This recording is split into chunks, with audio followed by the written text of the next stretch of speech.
দেখুন, শীতল হাওয়ায় ঘেরা এক ভোরে নদীর তীরে এক গ্রামবাসী ঝুঁকে পড়ে কালো বালি সংগ্রহ করছেন। দেখতে সাধারণ মনে হলেও এর মধ্যেই লুকিয়ে আছে লোহা। আগ্নেয় শিলা ক্ষয়ে তৈরি হওয়া এই বালি জলের স্রোতে ভেসে এসে বছরের পর বছর ধরে নদীর পাড়ে জমা হয়েছে। ম্যাগনেটাইট ও হেমেটাইট সমৃদ্ধ এই বালি আসলে এক গুপ্তধন।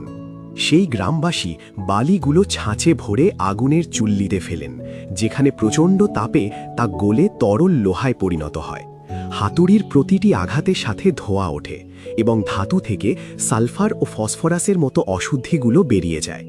ধীরে ধীরে তিনি সেই গলিত লোহাকে আকার দেন এবং পিটিয়ে শক্ত করেন। কখনো 10 বার, আবার কখনো 15 বার পর্যন্ত ভাঁজ করেন। প্রতিটি ভাঁজের সাথে ধাতুর একটি নতুন স্তর তৈরি হয়। শেষ ধাপে গ্রামবাসী সেই তপ্ত ধাতুকে দ্রুত ঠান্ডা জলে ডুবিয়ে দেন। এর ফলে ধাতুর অভ্যন্তরীণ গঠন অত্যন্ত কঠোর মার্টেনসাইটে রূপান্তরিত হয়। এরপর তিনি বিভিন্ন পাথরের ওপর ঘণ্টার পর ঘণ্টা ঘষে ঘষে সেটিকে ধারালো করেন, যতক্ষণ না ব্লেডটি প্রবাহমান তরল আলোর মতো চিকচিক করে ওঠে। আর তখনই উন্মোচিত হয় আসল রহস্য। এটি কোনো সাধারণ ধাতু নয়, বরং সেই নদীর কালো বালি থেকে তৈরি একটি তলোয়ার।